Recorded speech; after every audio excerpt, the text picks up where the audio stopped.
삼국유사 효선편 중 대성이 두 세상의 부모에게 효도하다. 묘랑리의 가난한 여인 경조에게 아들이 하나 있었는데 머리가 크고 정수리가 평평한 것이 마치 성과 같아 이름을 대성이라고 했다. 집안이 가난하여 키울 수가 없었으므로 부자인 복안의 집에 가서 품팔이를 했는데 그 집에서 논 몇 일항을 주어 의식의 미천을 삼게 했다. 이때 덕막 있는 성녀 점개가 흥윤사에서 육륜회를 베풀고자 하여 시주를 받으러 복안의 집에 이르렀는데 복안이 배 50피를 시주했다. 점개가 주문으로 축원했다. 신도께서 뽀시를 좋아하므로 천신이 항상 보호하여 하나를 뽀시하면 만배를 얻게 될 것이니 바라건대 안락을 누리고 장수할 것입니다. 대성이 그 말을 듣고는 집으로 달려와 어머니에게 말했다.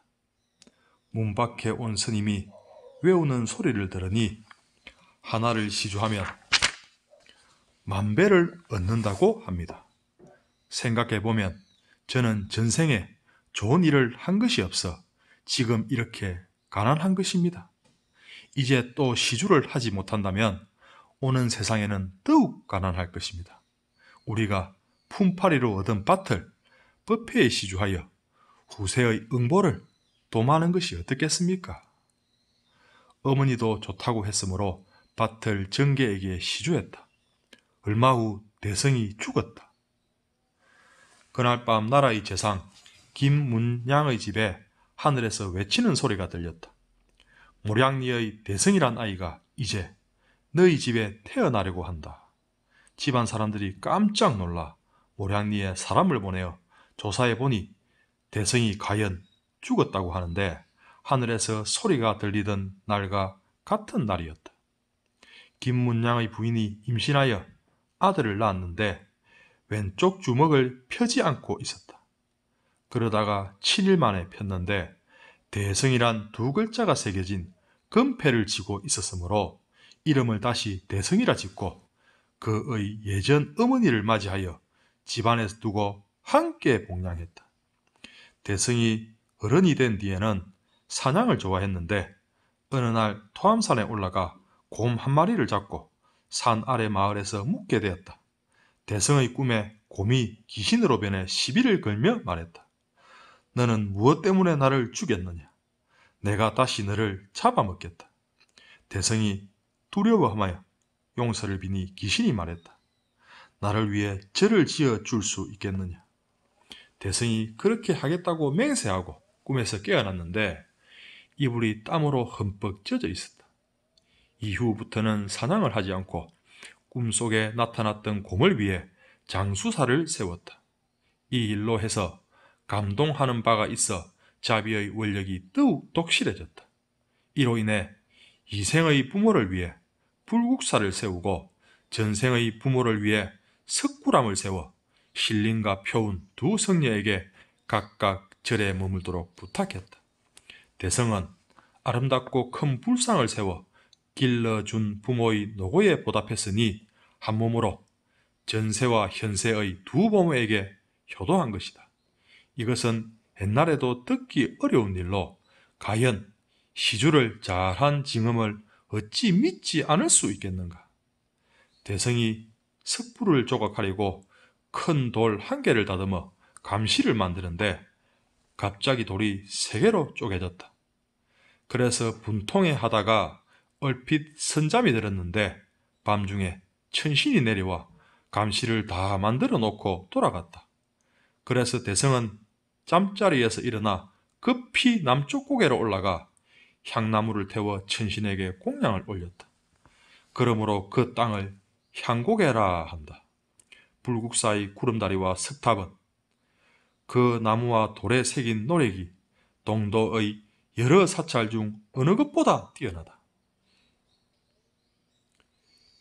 옛 향전에는 위의 내용이 실려 있는데 절 안의 기록에는 이렇다. 경동왕대의 대상 대성이 천보 10년 10묘년에 처음으로 불국사를 창건하기 시작하여 해공항대를 거쳐 대력 9년 갑인년 12월 2일에 대성이 죽자 나라에서 공사를 마쳤다. 처음에는 유가종의 고성 항마를 청하여 이 절에 살게 했고 이를 이어받아 지금까지 이르고 있다. 이렇듯 고전과 같지 않으니 어느 것이 옳은지 알 수 없다. 다음과 같이 기린다. 모량 마을에 봄이 지나 세무의 밭을 시주하니 향고개의 가을이 되어 망금을 거두었네. 어머니는 한평생 가난과 부귀를 맛보았고 재상은 한 꿈속에서 내세와 현세를 오갔네.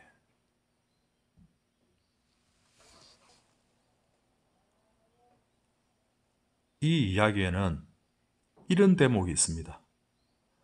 밭을 점개에게 시주했다. 얼마 후 대성이 죽었다. 이 얼마나 황당하고 원통한 일입니까?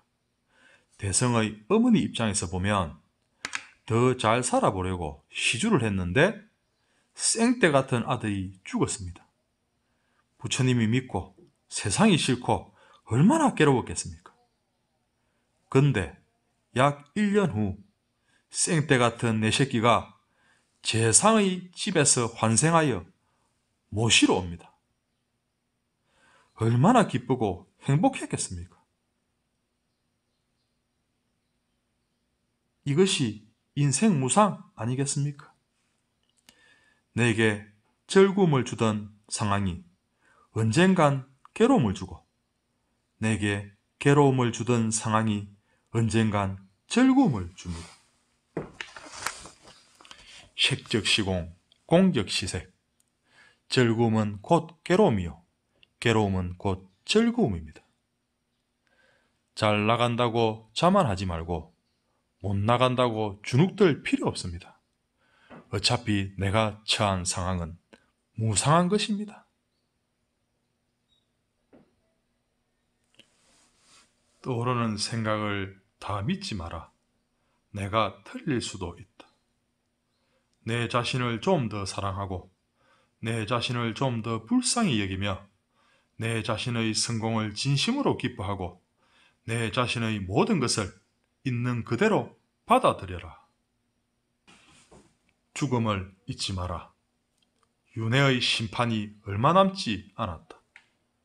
삶은 무상하고 모든 것은 인간보다 복되고 서원성취하는 하루 되소서.